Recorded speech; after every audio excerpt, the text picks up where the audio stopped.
Okay, so initially I had this whole joke thing plan. Okay, I can't see. Okay, I can see now. All right.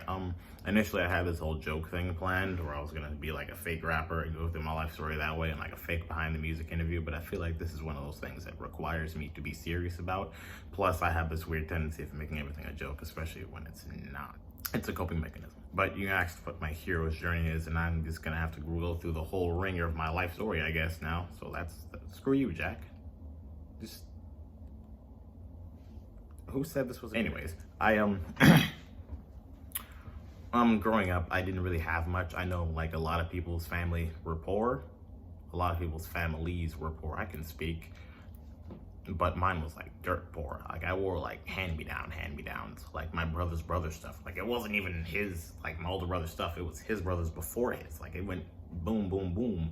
Like I didn't have anything much, and what I did have, I had to like cherish because I didn't know if I'd ever have anything other than that. So like I had little things like standard toy soldiers, people used to have. I loved those to death. I remember one year for Christmas I got this Setsu Kaiba and Obelisk the Tormentor and Yu-Gi-Moto and Cypher the Sky Dragon, like giant figurines. I was like, yo, it was tasty as hell.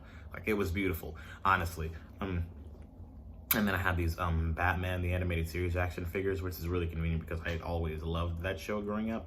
Like, I think that's what got me into comics in the first place. This Batman the Animated Series was just such a good show. And then Superman the Animated Series, the 90s Spider-Man cartoon, the 90s X-Men cartoon, pretty much all the older stuff. I don't like what they're doing now. The animation is just ugh. Anyways, moving on. But that was like about when I was like 8. And then after that, I really don't I didn't have a good childhood after that point. We had moved from Lansing down to Atlanta, Georgia, and my dad had lost his job naturally because you freaking moved. I don't know why we moved in the first place, but we did. But there was a lot of tension in the family, and me being like the second youngest, my younger brother, the only one below me, was sort of my family favorite. And then everyone else was just, they were okay. And like, that's when I started to develop all these like mental illness, like the symptoms. I believe I always had them, but I never exhibited all the signs. So I had ADHD, so I couldn't really like focus in class, and I had anxiety. So even when I could focus, I was like too scared to ask any questions about things that we had just read or anything like that. And then depression set in. Like I didn't even know you could have depression at such an early age, but I did because I was apparently always like crying and sad and all the time. Like I was never ever happy, and my dad took that as signs of disrespect and that I was like deliberately disobeying him, not doing my work in class. So I'd be always like punished and stuff. And they started off normal punishments like, oh, you have to go stand in the corner, or you have to sit at the table this weekend, reading. And at first it was fine, but then like he's like started getting more and more angry with me over time passed. And throughout the years, the abuse got worse and worse. And since my dad didn't really have much of a job at the time, he was just like delivering newspapers. My mom was the one always gone. She was the breadwinner, and my siblings couldn't really do anything. So I'd always have to like take the full brunt of the force and everything that I'd take all the abuse on for them. Like I said, it started off with me just sitting at the table, writing lines or whatever, or reading. And then it started graduating him like beating me with his belt all the time. And then he'd like gradually, like I graduated to being chokeslammed and strangled until I blacked out. He'd throw me against walls. At one point he slapped like me like so hard right here repeatedly that I had busted all the blood vessels in my eye, and I had to go, I couldn't go to school for a few days. And when I wanted to go back to school, he made me lie and say that that I'd just fallen down some stairs. But it just got worse and worse. At one point he started like making me hold my arms up like with like big heavy books in both hands. He'd make me hold them out as far as I could like this, or he'd make me squat in the same position for like hours at a time. It got really bad. But that was it for years on end. And then when I was done getting like the shit kicked out of me, he would like make me sit at the table away from everyone else. So I was always secluded from the rest of the family. Plus I was always getting bullied at school. So I never really fit in anywhere, and I never had anyone to like, be my support system. And that's where the love of my comics and movies and stuff came from, because they were my only real like outlet and distraction from the real world and what was happening to me.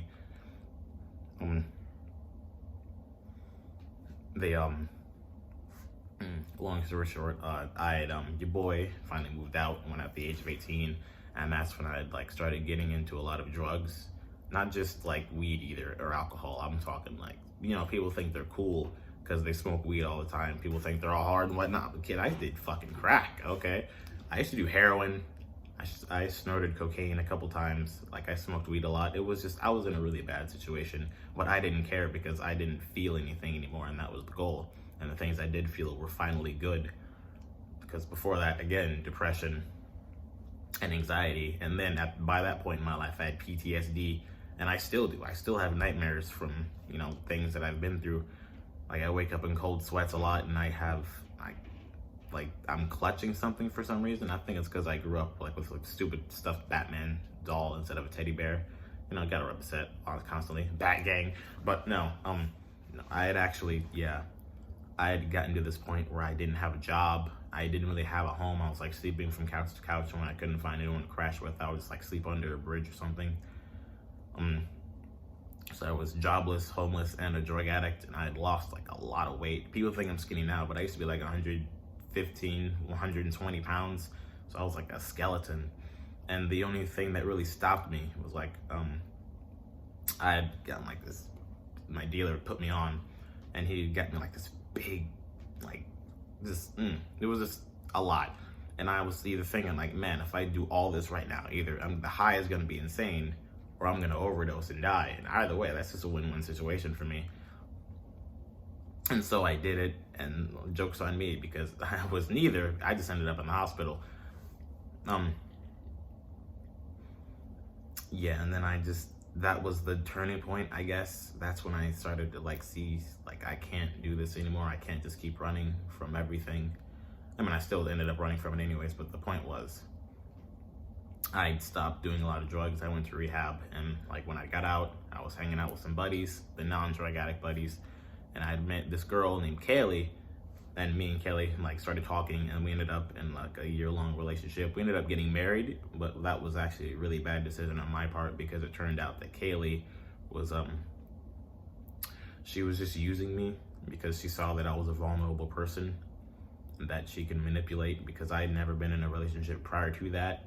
And I thought that like I'd found my soulmate because I finally had someone that cared about me, when that was not the case.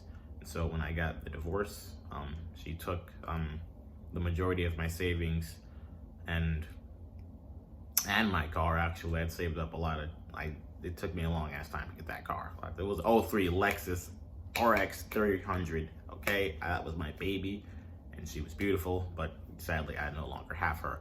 But point anyways, I was back on like rock bottom. No, not even rock bottom. I hit rock bottom, and then rock bottom's older brother came in like, it's just the dude that hit you, and then he beat my ass. So like And initially I was supposed to move down to Atlanta to attend film school down there, but since I didn't have my savings that I had or my car anymore, I couldn't afford to do that. So I ended up getting an apartment with my buddy Taco, who's been my only consistent person there for me for like 10 years now, actually. But yeah, so I figured if I couldn't go to film school down there, I guess it's finally time to like chase my dreams. The only thing that I've ever the only thing that's ever saved me was film and animation and comics and stuff like that. The whole world of fiction that I thought was unattainable until now. And that's when I found out about Compass College of the Cinematic Arts. And I applied and I got in, and now I guess this is round one of the hero's journey.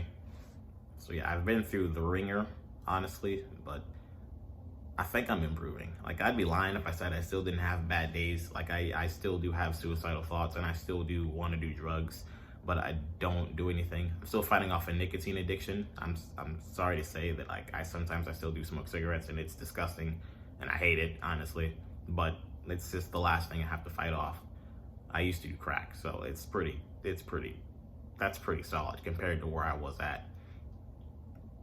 But yeah, this is just a path that I'm on, and I can't waver from this, because I know if I do, I don't know what else I'm going to do with my life. This is the only thing that's ever mattered to me.